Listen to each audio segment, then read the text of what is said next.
So a lot of what I'm going to discuss today revolves and centers around age-old arguments in the world of basketball, NBA specifically. So on a hot topic this week, all over the world, on all platforms, because a lot of the former superstars are speaking up. The Scottie Pippens of the world, the Shaquille O'Neals of the world are speaking up about Rasheed Wallace, even you have heard, and many others have spoken about this current era versus past eras. And it's a conversation. I don't even know if there's a right or there's a wrong answer, or you're crazy or you're not crazy. Let's start with it's different. Okay.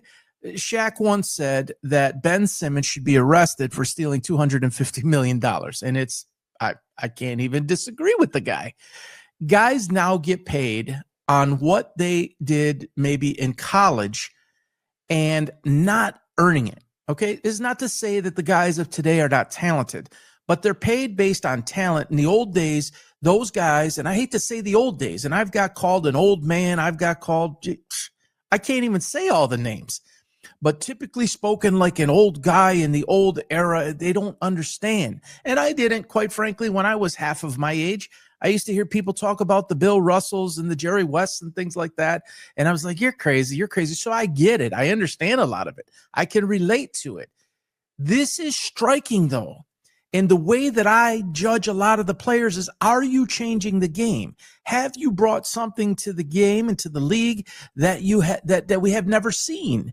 And so when you look at the 80s, and what I'm going to talk about today is eras, but I'm not going to really go past or back past 1980. It's going to be 1980 to the forefront, and mostly in the 90s, late 80s, 90s, and into the 2000s, and then kind of how that compares to here in 2025 and what we can project and see going forward. There is no coincidence to the league plummeting in popularity, in viewership. All right, now get into that. Not everybody wants to hear that. Not everybody wants to face that, but it's real. It's happening, and the league is absolutely in trouble, folks. There is no denying it. The numbers don't lie. The data doesn't lie. The what we're seeing, you can't unsee it. All right, it's not very good, and they keep on digging the hole. And the face of the league, every time he talks, he makes it worse, and that's a problem. And the way that the game can heal is when he's gone. So I'll get into that in a minute. All right, so we'll get right into the top 15 NBA players here. And this isn't going to go over well, but that's okay. This is what I signed up for, and it comes with it.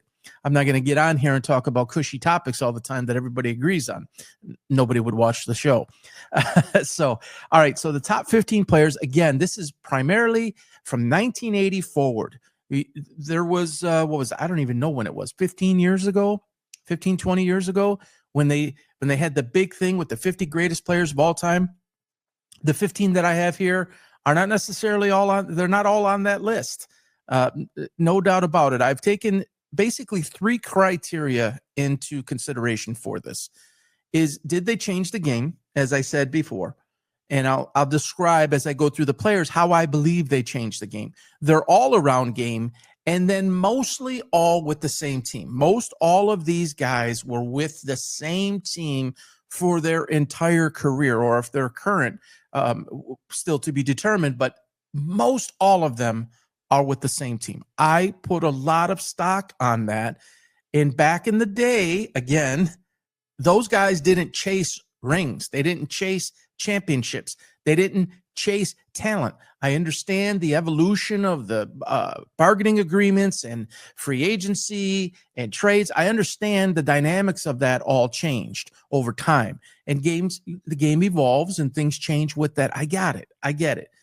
But you cannot take away from the previous era that didn't have that. And those guys had to earn it every day. And they had to go through the ups and the downs. If their teams were not so good, if they were average, if they were really good, then maybe they came back down, then they came back up. There's a lot to be said for a guy who hangs in there and does it. So I'm going to go 15 back to 1. Again, change the game, all-around game, and mostly all with the same team. Number 15 is Tim Duncan. San Antonio Spurs, his entire career. Tim Duncan was one of the smoothest big men in the history of the game. And he could do it against just about everybody. And he played a very large chunk of his career when it was still a very physical game. Not its most physical, but it was still a physical game. And he had a repertoire of moves inside. He had a nice mid-range game. And then you notice that he developed a little bit longer range game. And he was just so skillful. All right. And he has many championships. And he did it with David Robinson, and he did it without David Robinson. So I have him at 15. You know what? I'm going to skip number 14, and I'll come back to 14. Somebody blow me up on the screen and tell me if I forget. Go back to number 14. I'm going to skip, and I'm going to go to number 13. It's Kevin Garnett. A lot of the same as Tim Duncan. Very versatile. Could do things down low. Could do things in transition. Played above the rim. Inside, outside, everything to his game. And he was a sports warrior is what I would call. A fire to be great, a fire to excel, a fire for everything. Now, you could say, all right, he went to a couple of different teams. Minnesota, which was a disaster for so many years. Obviously, Boston, and then pretty much ended up in New Jersey / Brooklyn. But Kevin Garnett, an all-world talent, and in a lot of ways changed the game. And coming out the way he did, at such a young age, and what he did with a very bad team, there's a lot to be said for that. Number 12, and a current player. Okay, so far we're not on current players, but number 12 is Jokic in Denver. Special player, can do it all. Again, skillful. You could take a lot of the Tim Duncan and somebody else I'll mention here in a little bit. The guy could do everything. From the up and unders to the, fade away off one foot, off the wrong leg, long distance threes, tremendous assist. He's a walking triple-double. He's all of those things. As it is same team for him as well. What I would say about him is he's playing in, so I'm going to say it, and I'm going to take heat. It's a soft era. Soft. If Jokic, and I had this conversation, this back and forth with somebody on X yesterday. Well, it's not his fault.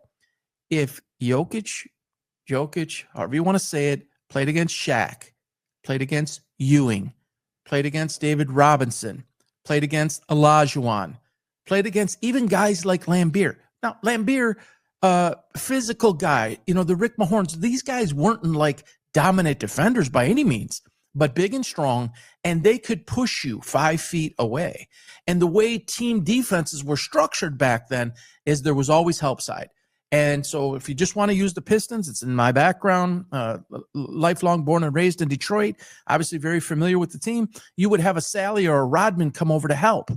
That doesn't exist today.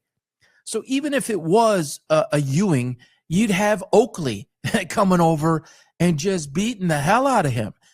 If it was Shaq, you had an Ori, or there's a lot of guys, even a Kobe packing down and coming over. That doesn't exist, and the guy is pretty much allowed to do whatever he wants. That doesn't take away from his skill, but there was this conversation that he would be the best big man recently on X. He would be the best big man in any era. No, he would not. No, he would not. What you see these guys do today, this 60, 20, and 10, ain't no chance in the world. Sorry for the poor ain't language, but it's not happening. It's just not. The game is designed with a bunch of guys who want to be offensive-minded. Doesn't take away the talent, but it doesn't equate. Number 11, another current player. And Jokic, by the way, has changed the game too. I will give him that, because he can do it at every level. He could do it in close. He could do it mid. He can do it long. I mean, the guy is truly talented. Okay, Giannis I have at 11. That's another guy that I think actually his game probably equates better in the old era because of his ability to slash and his length and his. And that's not to say that Jokic and other guys on this list don't have length, but the wingspan, there's just his ability to just play at a high motor level probably equates one of the best of the modern today era and in the old era. One of the things is I don't think he has fully developed is the long range game from other places besides the very top of the key or top of the 3-point line. He struggles anywhere else. Okay, that's usually where he's at. He's threatening to drive. You have to respect that. And a lot of times he'll step back and take that from straight on, but he lacks the ability to work around the perimeter, in my opinion. But a true talent, unbelievable player, skillful, and can get to the rack basically with either hand, can run the floor, a nice distributor of the ball as well. So I have him at 11. At number 10 is, and this will get a lot of heat, is Scottie Pippen. Scottie Pippen is from an era where he is one of the few guys that could dominate on both ends of the floor. Now, did he play in Michael Jordan's shadow and was his Robin to Batman? Yeah, he was. But Scottie Pippen could put up 30 if needed, 40 if needed, and he could defend the opposing team's very best player every single night. And you had Jordan and you had him that are two of the greatest defenders of all time. So it's important to respect Scottie Pippen's ability. And again, another guy who was a slasher, could do things in transition, could do things from long distance, a full, complete player. We can question his attitude and some of the things that he did and refusing to come in a game and all this type of thing.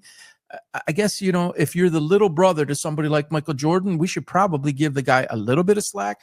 Probably hard to play, as talented as he was in the shadow of a Jordan for all those years. You could also make an argument that he was as good in a lot of ways because of being a sidekick to Jordan, and Jordan's ability on the floor opened it up for Pippen. So you could make an argument either way, but you can't argue the fact, Michael Jordan didn't have anything to do with Scottie Pippen's ability to lock somebody up one-on-one at any place on the floor. 30 feet from the basket, 20 feet from the basket, 10, 15, 10 feet, even down low. And he could come from away from the ball and he can swat it into the fifth row.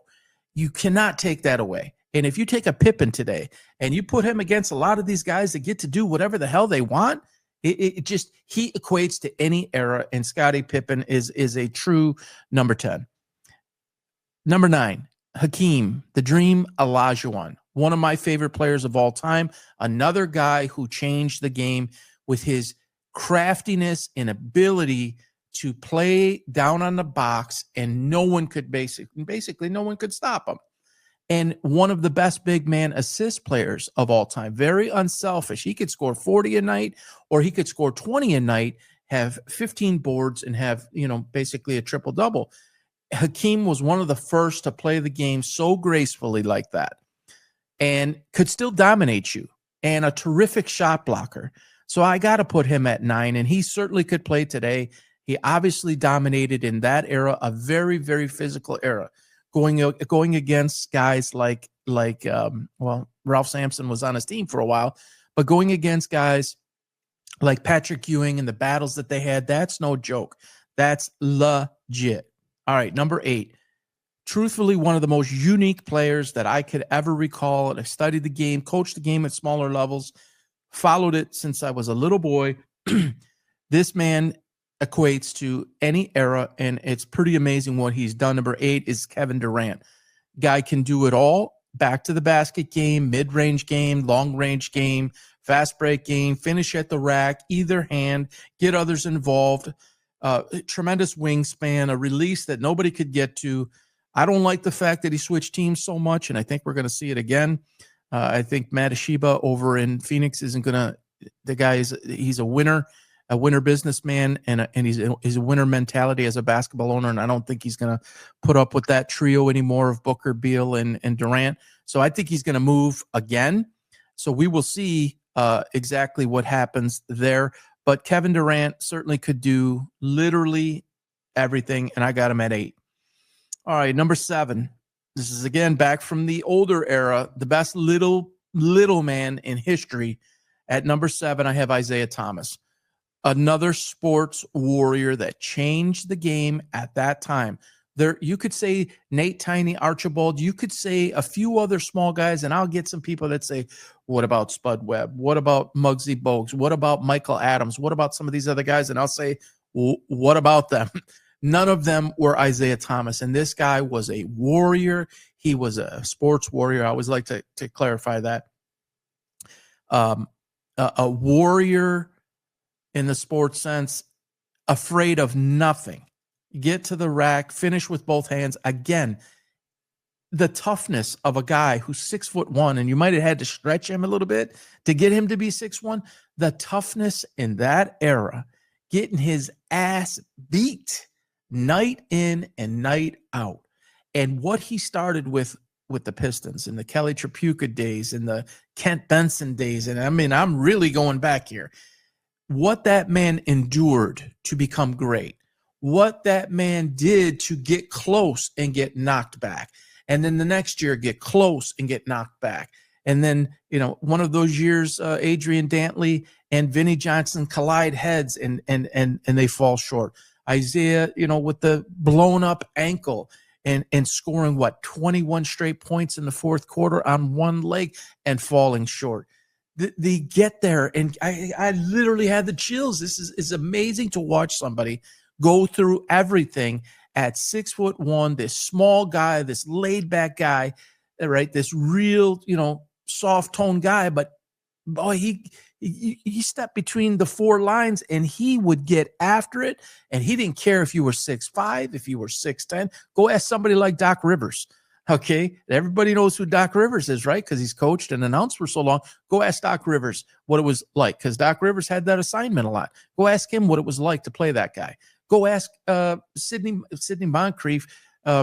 You could go to any of those guys. The man could play in any era, and the way he was doing it at 6'1" is no joke.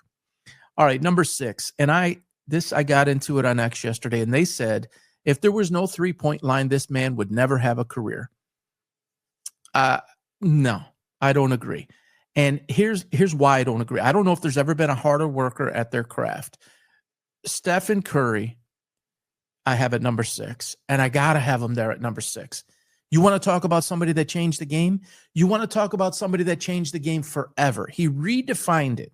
There is no place on the floor he cannot score from distance. There is no defender that he can't get past and get to the rim. And you want to talk about a slender guy? He's more like 6'3"-ish, all right? And you look at a guy like Isaiah at 6'1". Isaiah was was thicker and could get to the rack. Curry is more slender. He's more of a thinner frame. And what he does in it, it's a less physical league. Don't get me wrong. I don't know if he'd be able to do that, getting to the rim as much back in the day. But his ability with the ball in his hands and to shake anyone, and he can do it off the screens. He can bring the ball up. So you have to guard him from 50 feet. You have to basically guard him from half court, or you pick him up inside the opposing half court, because he won't hesitate. And the guy practices it. And if anybody, I'm sure most of you have watched his practice routine. He does that on purpose. You cannot argue Stephen Curry and how he changed the game. And you're now starting to see it. And I'll save this for another day, but Caitlin Clark and the WNBA, in a league that has never turned a profit in 20 whatever years, needed somebody like that would change the game. She's the Steph Curry of the women's game, and she has worked on it to where she can score from anywhere on the floor, get to the rack, make everybody around her better, assist the ball like it's nobody's business, and doesn't have to have it all be about her, much like Curry. They just let their actions speak for them. So you can expect to see a lot more from that, a lot more from her on that. But I equate the two, one for the female version and one for the male version, is there's nobody that can do what Stephen Curry does. There's just not back in the day and not now. And I don't think it's anytime soon. All right, number 5, again, back from the older era, is another guy who changed the game. Smooth as silk, smooth as butter, was Larry Bird. Larry Bird at number 5 could do it all. And if you go back and watch some of his highlights, people say, oh, he was just this. that fadeaway off. He's one of the first guys ever, like the Euro step, and to do a step back off the wrong foot or off of one foot and fading away. And the way he had that high release with the two hands, nobody could get to it. I'm not even sure a guy like Durant or Giannis in today's game could get to his release. It was ridiculous how he controlled the distance, could do whatever he wanted. And he was underrated in the fast break, underrated on defense. Obviously, Bird stole the ball. Most people know that. Johnny Most's famous call for the Boston Celtics when he stole the inbound pass from Isaiah. And there's just nothing he could not do. And one of the guy who's right in front of him, made the league, basically made the league, and took it from tape delay onto a national scene after playing each other in the college championship, basically the year before. It took a couple of years. But once they realized what they had, it took the game and put it on the map to give it the opportunity to become what it is today, or what it has been over the years. So Larry Bird, absolutely ridiculous. And another guy who stayed on the same team for his entire career. Number 4, Magic Johnson, Showtime. Basically changed the game. Here we go again. Changed the game in terms of the fast break. Showtime, the Showtime Lakers, running the floor at 6'9". You could argue 6'10". Some would argue 6'8", but I would argue more closer to 6'10". 6'9" in transition, doing things like that, like the ball was on a string and nobody knew what was going on. He could do it all. And it took him a while, but finally he developed a long-range game later in his career. Wish he would have did it sooner. I think he would have been even more effective, but he didn't need it, right? When Kareem was down and they put Magic at the center position and they still won, he could play basically every position.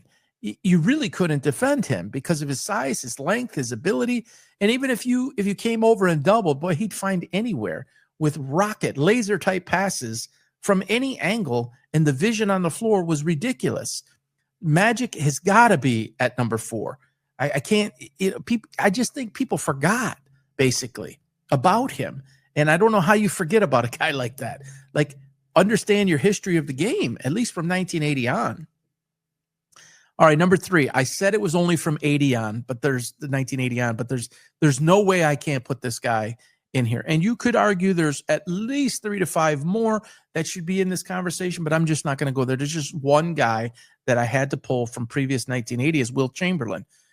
Again, another guy who changed the game, that type of size and athleticism, and 100 points in a game and 50 rebounds in a game, and just towered over everybody. He basically invented the big man, and the game evolved and changed as a result of what he could do. And he basically proved that you could be 6'10", 6'11", 7'1", 7'2", and have that type of athleticism and be developed and use it to your advantage in what was usually or historically prior to that, more of a smaller man's league. He changed the game in that a big man could do what he did and be effective, and then all the big guys from there were born. So you can't, I don't think, take Wilt out of that conversation. So Wilt Chamberlain at number 3. I didn't really get a chance to see him. I wish I would have. Obviously, you could see the highlights. Notice I haven't mentioned a particular player here yet, and I'm going to get crushed for it. But I don't care, because that's what I believe. And I would take any one of these players and build my franchise around before the guy who you haven't heard yet. Number 2, Kobe Bryant. I cannot have Kobe Bryant lower than number 2. That guy, another one, could do it all. I won't necessarily say he changed the game, because he followed somebody and it was almost a dual or a duplicate, a copy of somebody else. And I don't know if I've ever seen somebody copy the greatest ever at that level. We see a lot of guys like a Devin Booker, let's say, of the current age. You could go historically and find a lot of players like Devin Booker They're a dime a dozen. You could say guys like Ray Allen, Rip Hamilton. You could go Reggie Miller. You could go through the years, a little bit different there, a little bit different, a little bit taller. Although Booker's 6'6" and Reggie Miller was 6'7", you can find all kinds of those guys. You cannot find all kinds of Kobe Bryants. You just can't. What he could do offensively, what he could do defensively, his thirst and his desire to be the greatest, one with Shaq, one without Shaq, another guy who stayed his entire career with one team. You cannot knock that. And he reinvented himself. Let's not forget that. The man's career almost ended because of what he did with that girl in Colorado. Started his career with number 8, changed to 24, went through it with Shaq. Then there was no Shaq. Then he had to do it himself, basically, and did it. That is remarkable. And he didn't go chase any stars to do it with.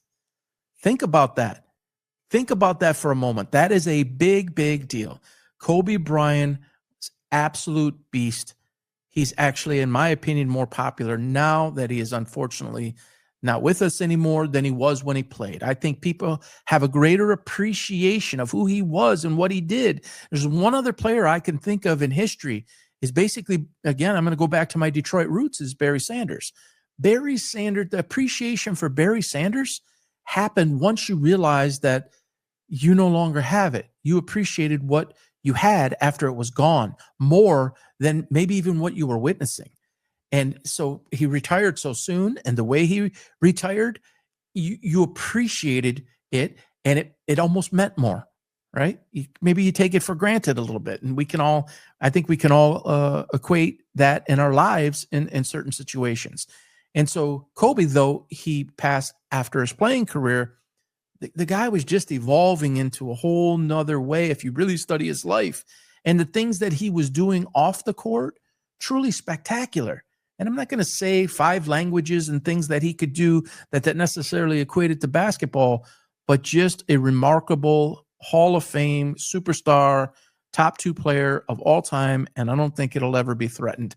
And I think any conversation suggesting it now, from what we've seen so far, is short-sighted. Number 1, it's obvious. Michael Jordan. It's just people have tried to be him, and you just can't be him. You want to talk about changing the game. You could say Dr. J was the first to change the game in the air, like literally in the air. However, Julius Erving couldn't do the things that Michael could do. He couldn't do the things that Kobe could do. He's not even in my top 15. So Michael, the greatest offensively, certainly in a top handful defensively, 3 in a row. Pat Riley famed the three-peat phrase. Michael did it 3, stepped away from the game, came back, did it 3 again. And in my opinion, did it in the hardest era ever in the history of the game to do it. How do you even do that? I don't even know how you do that. So yeah, it was him and Pippen. And then you could say, oh, we threw in Kukoc. Oh, we threw in Rodman. It reminds me a lot of Tom Brady. Brady had Gronkowski, had Randy Moss for a little bit, had Aaron Hernandez for a minute. But Tom Brady made guys like David Patton and Troy Brown and Wes Welker and Julian Edelman. Those were, you think about the Bulls and Judd Bushler and Craig Hodges and Steve Kerr and John Paxson. Boy, I am really aging myself. Those were not like superior players. Those guys did nothing anywhere else. They did something because of Michael. His greatness made everybody great. His greatness made the league great. Remember, Bird and Magic basically started it and got it to be in a nationwide, to a nationwide audience, and then started a global audience. And then Michael took it to all new heights. The air up there, he was just literally on another level. All right, so here's the part where I get beat up. No one has to say it. I see it on the screen. Thanks, Dave.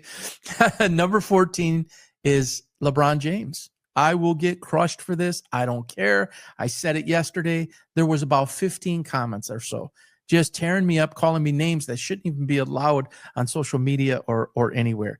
LeBron James is, to me, a crazy talent. All right. He's an amazing talent. I talk about him on a lot of different shows.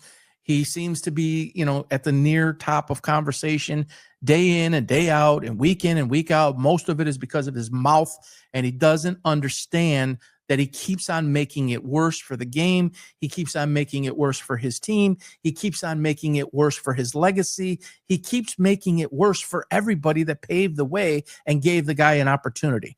So for many reasons, I would not pick LeBron. Again, insane talent, physically imposing and dominant, right? Now, I heard something. Who was it? It wasn't Paul Pierce, Tracy McGrady. Tracy McGrady said a couple of days ago, I don't know how the guy's doing it. What is it, 20, 21, 22 years? McGrady says, I'm 45 and I can tell you how I feel right now. It's just not possible. How could he do it? And I hope he's doing it, legitimately. And I think there's forever going to be a question on that. I think that there's going to be a question dating back to about 8 years ago, I think it was, when the drug policy changed in the NBA. If you remember, he was much thicker. He was much bigger. He had a lot more muscle mass. And then as soon as it changed in the offseason, the rule changed in the offseason, and then suddenly you saw him come back, and he was this thin guy, much, much thinner. He was down about roughly 20 pounds, and makes you kind of wonder how that happened. So his longevity, if it's legal, you have to respect that, regardless of the physicality or lack thereof in today's game versus more when he first started. You cannot argue the longevity if he did it legally. That's very, very big. His ability to be physical and to get to the rim and do some things either hand, you have to respect that. He has had big moments defensively where he has changed the outcome of a game. Very much, I compare it to the Tayshaun Prince play against Reggie Miller, where when he was with Cleveland and came all the way back and rose up above the rim to save the game for Cleveland and ultimately help them win the championship. You can't take away his talent, but I think LeBron James has demonstrated, and he continues to demonstrate, what is wrong with the NBA, what is wrong with sports in general. He is the prototypical me athlete. He is the prototypical, look at me, I'm insecure, I need your attention. Who goes, when I first saw it, I thought it was at the end of the game when he approached Stephen A. Smith on the sidelines. Stephen A. Smith in that moment is a customer for the league. He's in attendance as a fan. That's number one. Number two, you don't ever do something like that in public. Number three, he does it inside of a timeout or during a timeout and goes and makes this scene for the whole world to see. Why do you think he did that?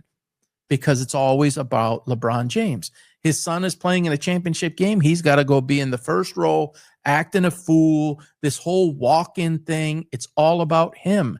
Look at Marvin Harrison Jr. or Sr., what he did with Jr. Dude was like in the last row. Marvin Harrison, one of the greatest wide receivers ever. You might not say he's in the LeBron stratosphere in terms of popularity, but a superstar nonetheless. Quiet guy. So it's two different personalities. And there's been many others that they don't need to do that. He needs to be the center of everybody's attention. He goes online, and I'm going on a rant here, but you have to take it into consideration that the man is largely responsible, is one of the biggest reasons. There are some other factors, but you cannot, again, argue the stats. You cannot argue the data. LeBron James has basically buried the NBA. The viewership is down through the floor. I have been, because of what I do now, and not only did I coach at the younger levels, but I'm watching a lot of live clips of what's going on in the younger levels. These are legit. They're not AI generated. They're none of that. And you watch what these players are doing at 7 years old, 8 years old, 10 years old. And it's like, this dude doesn't realize you're the example. Now, you could go back to Barkley. I'm not your role model many years ago. And it was hard for me not to put Barkley in the top 15, by the way. Another very, very versatile player, but there are a lot of people who have done things that Barkley did. So ultimately, I had to hold him out. But LeBron James has basically disgraced the game. And you have the whole Skip Bayless argument. Again, I don't want to get too far off topic here, but you can have the whole Skip Bayless argument and Sports Illustrated and The Chosen One and ESPN going and televising his high school games. But I don't think anybody went and took a brand and branded The Chosen One on his upper back. I don't think anybody forced him to have the Twitter and X handle @King James. I don't think anybody has programmed him to go and speak in every way that would piss everybody off about the whole league. He disgraced or embarrassed Brian Windhorst, who has been basically, from ESPN, basically his biggest supporter in his career. And Brian Windhorst is so of the personalities like, hey, LeBron owes me nothing after everything blew up. LeBron owes me nothing. I owe him everything. Of course, he's going to say that. Okay, that's basically the classy thing to say.